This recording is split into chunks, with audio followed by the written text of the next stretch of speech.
nawa, mawawala yun. Siya'y nanunumbalik sa kanyang pagkalupa. Paulit-ulit, no? Inuulit ng Biblia. Sa araw na yaon ay mawawala ang kanyang pag-iisip. Pakatandaan po ninyo mga kapatid, yung bangkay, hindi mo na pwedeng kausapin. Tama? Meron pa ba kayo nakakausap na patay? Wala. Brother Jerry, paano po yung espiritu o yung hininga ng buhay o diwa na sinasabi ng Biblia na nagbalik sa Diyos? Meron po bang alam yon? Pareho po kung wala. Ibig sabihin, kahit na yung espiritu o diwa na nagbalik sa Diyos, kagaya noong lupa, wala ding alam yun. Magkakaroon lamang po ng muling kaalaman yon pag silang dalawa ay pinagsama. Kuha ninyo? Kaya, kahit na bumalik man sa Diyos yung hininga na yon, wala ring alam yon. Ibig sabihin, sabi kasi ng iba, pagka ang tao ay namatay, diretso sa langit. Saan di diretso? Sa lupa. Mamaya, lilinawin po natin lalo yan. So, number one, ang isang taong nasa kalagayan ng kamatayan, siya ay wala ng pag-iisip. Number two, meron pa ba siyang alam? Ang sabi po sa Ecclesiastes 9:5, kapatid na Aaron, pagkat nalalaman ng buhay na sila'y mga mamatay, ngunit hindi nalalaman ng patay ng anumang bagay, hindi mayroon pa man silang kagantihan. Sapagkat ang alaala sa kanila ay nakalimutan mo.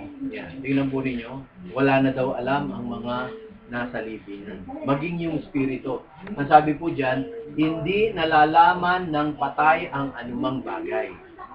Kumusta po? Kung sakaling meron akong pagkakautang sa kanya, yung namatay. Kagaya ng nanay ko, may utang ako. Oh, alam pa ba niya? Oh, hindi na. Siyempre, alam ng tatay ko. Wala nang alam yun. Ano pa ang sabi ng Bible? Tuloy natin. Maging ang kanyang pag-ibig. Balo na pa'y ikasawa na, alin na yung boyfriend na, girlfriend na. Kasi meron nagsasabi, huwag kang mag-alala, kasama ka ng boyfriend mo, babantayan ka niya. Sabi ng Biblia mga kapatid, maging ang kanilang pag-ibig, gaya ng kanilang pagtatanim, yung kanilang galit, maging ang kanilang pananaghili, yung selos o yung git, ay nawala na ngayon. Wala man silang anumang bahagi pa magpakailanman sa anumang bagay na nagawa sa ilalim ng lupa. Sabi kasi ng iba, babalikan ka niyan, sigurado. Maghihiganti yan. Yung mga ginawa mong masama sa kanya, magpaparamdam sa iyo, mumultuhin ka niyan.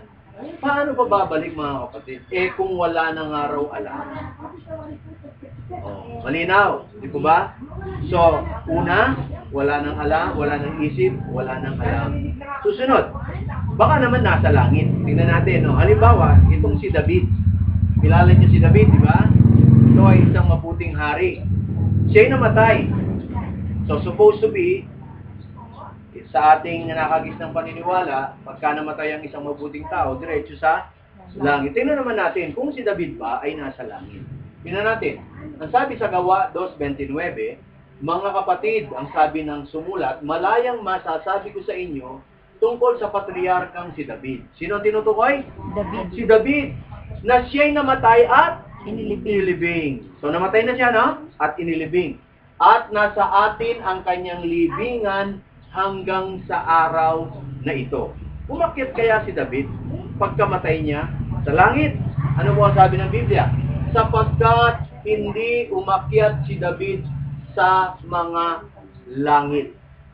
Datapwat siya ang nagsabi, sinabi ng Panginoon, sa aking Panginoon, maupo ka sa kanan ko. Ibig sabihin, maging si David, bagamat siya ay isang ulirang tao, isang ulirang hari, mabuting tao, malapit sa Diyos, nasa libingan din siya.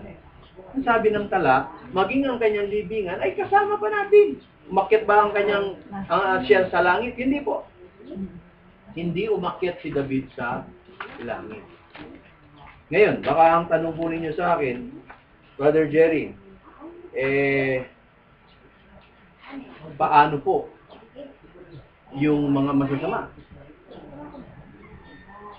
nasa impyerno naman sila. Kaya, pinag-aralan natin kanina, kapag ka ang namatay, mabuti man o masama, hindi binanggit doon kung ang namamatay ay mabuti o masama. Yan ang po sasabihin eh. Ang sinasabi doon, ay, basta.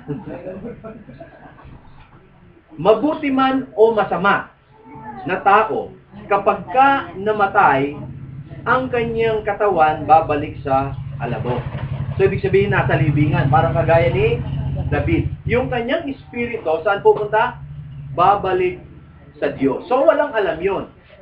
Yung patay, mabuti man o masama, bata man o matanda, mga kapatid, ay nasa libingan. Okay? So, malinaw po yun. No?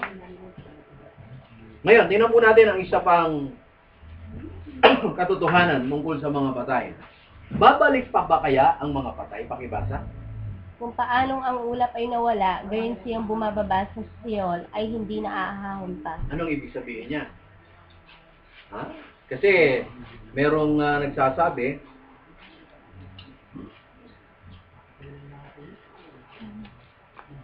pagkaraan ng 9 days, o kaya hindi lilipas ang 9 days, ang yumao natin babalik.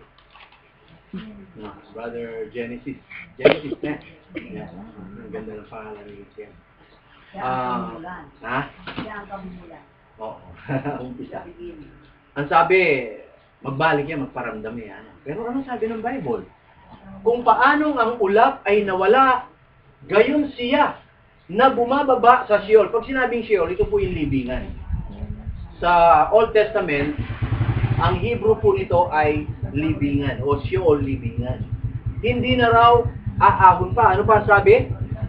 Hope 7:10, siya'y hindi na babalik pa sa kanyang bahay, ni malalaman pa man ang kanyang dako. So, yun po pala ang katotohanan tungkol sa bagay na yan. Kapag ka ang tao ay namatay, hindi na pala siya babalik. Hindi na siya babalik. Nasaan ba siya? Nasa libingan lang. Nasa langit? Wala. Nasa impyerno? Wala. Langit meron na, pero impyerno hanggang ngayon mga kapatid wala pa eh. Pinag-aralan natin nung nakaraan, pagkatapos pa lamang ng 1,000 taon, doon pa lamang magkakaroon ng parusa. So, wala namang sinasabi ang Biblia na mayroong isang dako ngayon na pinagpaparusahan eh. So lahat, mga kapatid, masama, mabuti, pagka tayo ay namamatay, tayo ay nasa libingan. Yung ating hininga, babalik sa Diyos. Ngayon, ang may tanong ninyo siguro, Brother Jerry, sino naman yung mga nagpaparamdam? Kung hindi ito yung mga yumao natin, sino? Kasi may nagsasabi, kamukhang kamukha nung tatay ko namatay yung nakita ko sa gabi, sa sulok. Tapos, yung kung ano yung paborito niyang pabango, yung pa yung... Naaamoy mo. Tingnan po natin. Sino po kaya yung tinatawag nilang nagmumulto o nagpaparamdam? Sino yung nakakausap? Kasi yung mga espiritista, di umano ay nakakausap nila yung mga yumao, yung mga patay. At sino naman yung gumagalaw kapag ka mayroong tinatawag nilang Spirit of the Glass? Brother Genesis, di ba? Di ba? Ako, nasubukan namin yun, yung gano'n, Spirit of the Glass. Noon, oo. Totoo ba yun? Tingnan natin. Sino ba yun? Sino ang may gawa nun? Tingnan natin. Kasi malinaw ngayon na hindi pala yung mga yumao natin ang nagpaparamdam, di ba? Kung hindi yung mga yumao natin ang nagpaparamdam, sino? Tingnan po natin, mga kapatid. Dito po sa aklat ng Apokalipsis. Yan. 16:14.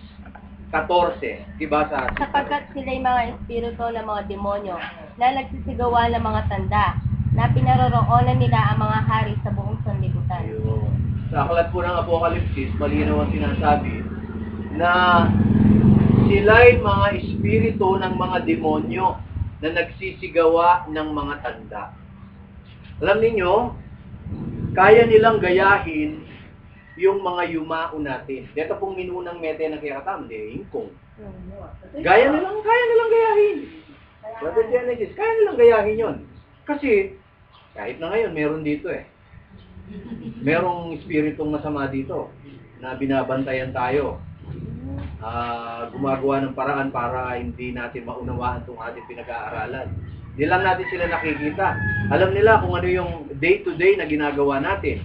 Kaya kung ano, halimbawa, ako'y namatay, pwedeng palitawin nila na ako'y bumabalik at magpaparamdam sa inyo dito. Baka mukha ni Brother Jerry yung nakita ko sa dilim. Kaya nilang gayahin yun. Para lamang mapaniwala tayo na bumabalik ang patay.